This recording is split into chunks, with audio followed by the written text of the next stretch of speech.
Like, I was going to get in the car and go and check out this archaeological site today, but I mean, it's so relaxing here. I feel like I'm at a resort.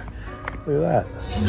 I'm going for a quick ceviche before I go into the water. I'm in the music to get my hearing back. I'm going for a swim. I can't go wrong with a ceviche in a place like this. Right, I'm off to a place called Corral, which is an archaeological site, apparently pyramids. I've just heard the road, part of the road is not passable, so we'll see what happens. But apparently there's a river that's about 1 metre high. Feels like the Kombi's going to get shaken apart. This is an asphalt road. But I mean, it may as well be travel.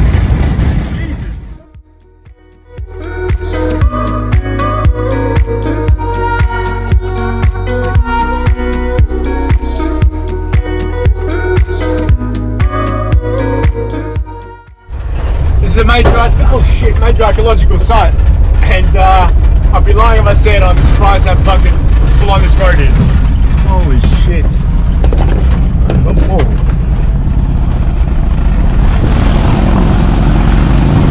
There must be another way because this is way too high for the car.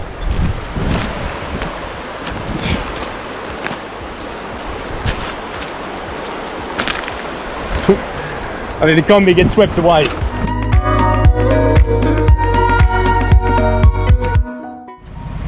Man, I never thought the Kombi was going to be a rescue vehicle, but we haven't done it yet. What I don't want to do is burn the clutch out, which is a very serious possibility. This is an orange Kombi first. Listo! Listo! I'm towing this guy out of the river. Well, as expected, the Kombi didn't have enough power to get these guys out of the fucking river. No surprise there if I gave it a go, but I didn't want to finally found the entrance. This is Fernando. Fernando's from Ecuador. And he owns a hotel, so I'm going to go and see him in about 2 months. And we just happened to stumble across each other on the path. So this is my buddy to go and see the ruins. Almost up.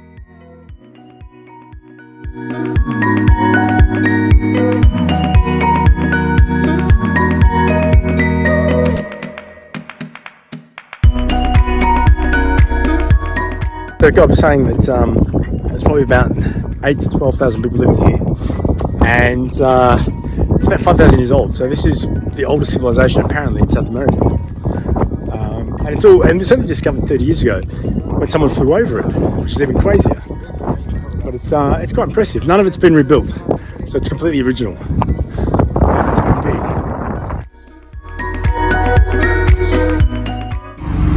I've left the campsite and headed to a place called Chimbote, which is about 250 kilometres, 260 kilometres away from where I am. Apparently there's some nice beaches up there. I was going to go to Horas, which is up in the mountains.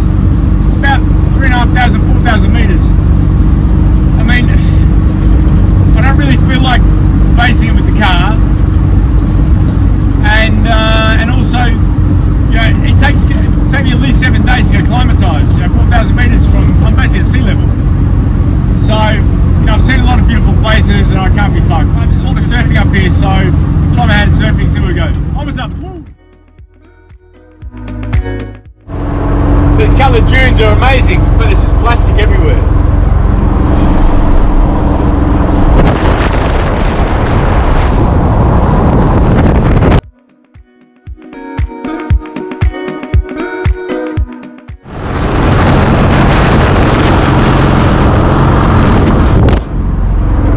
Place to fly the drone, but it's so windy, I wouldn't have a drone for very long.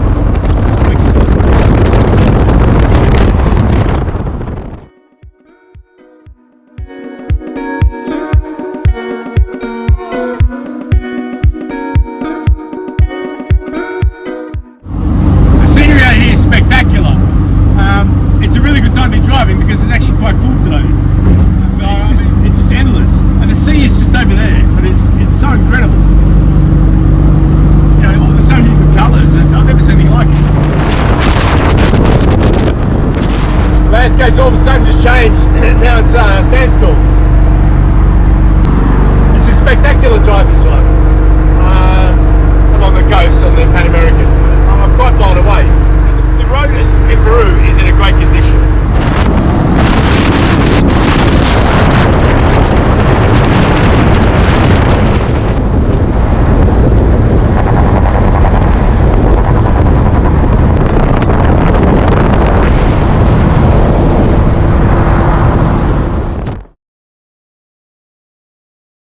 Right, it doesn't get more local than this. I'm in the middle of fucking, I don't know where. And here we go. And this is my restaurant. Ceviche, what could possibly go wrong? What's up? And that is lunch, that's huge. Not bad for £6. I couldn't finish it, it was so much. And unfortunately the dog didn't want it. The cat's already fucked off, so. It's just endless. I've got about 75 kilometres to go. And I'll be where I want to be. Up that ceviche, I need to sleep, but there's no shade anywhere. It's fucking hot as hell.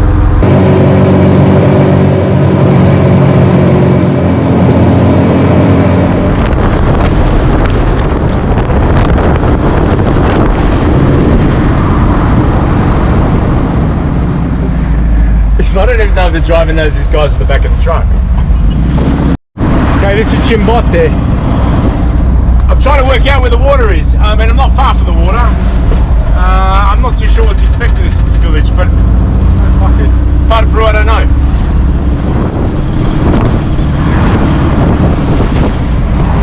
Certainly very different to the highlands near the Inca Trails and Machu Picchu, that's for sure. Obviously with ceviche, everyone eats it at lunchtime, so fishing is a big industry.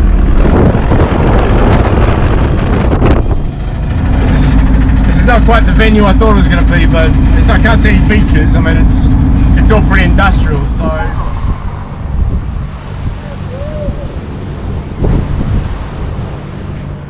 3,000 boats out there.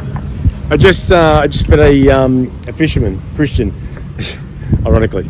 And he just said, you know, staying on the beach and around here because it's all fishermen and it's got transient, it's not massively safe. I don't know where I'm going to stay at the moment. I'm heading to a place called Trujillo. It's another 130 kilometres away. I don't know the campground I was staying at recommended this place because it's a bit of a shithole. There's nowhere to stay.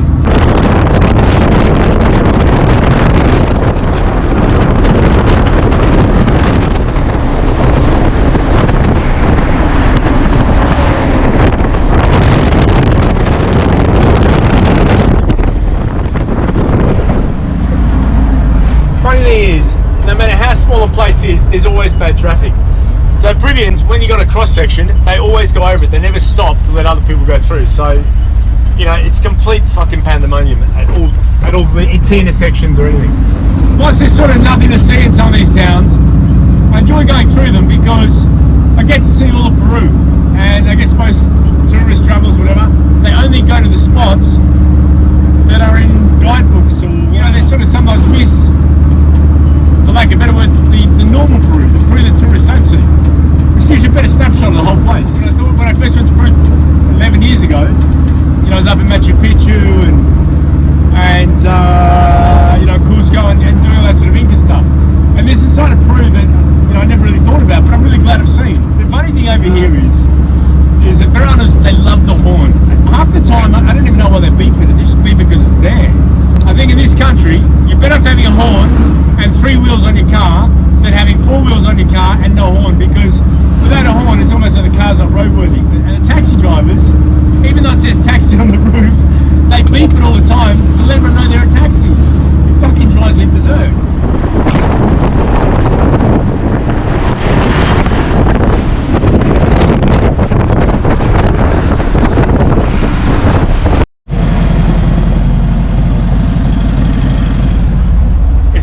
Village. I don't even know where I am, but I've got another 70 kilometers or something to go. Track. I'm in a place called Puente Viro, and I'm having chifa. Chifa is basically, you get chifa in Bolivia, Ecuador, and Peru. It's not Chinese, but it's got a Chinese influence. But it's always a big sort of mashup with rice and stuff and soy sauce and everything. But it's really popular here. It's been a long day. But so far so good. So at this cheap restaurant, I ordered wontons, and I expected that inside them would be like I don't know, some filling, but it's just the wonton. It's just a wonton wrapper fried. That's cheaper. This place is seriously fucking local down here. There she is. I gotta work out how to get out of here. Could be a problem. This place is called Moche, and going into it, there was like it was like Alice in Wonderland. There was figurines and shit everywhere. I felt like I was in an amusement park, but this is quite cool. I'm not too sure those things will handle my weight. This is a Latin American thing. Is when you ask a question, you have to ask.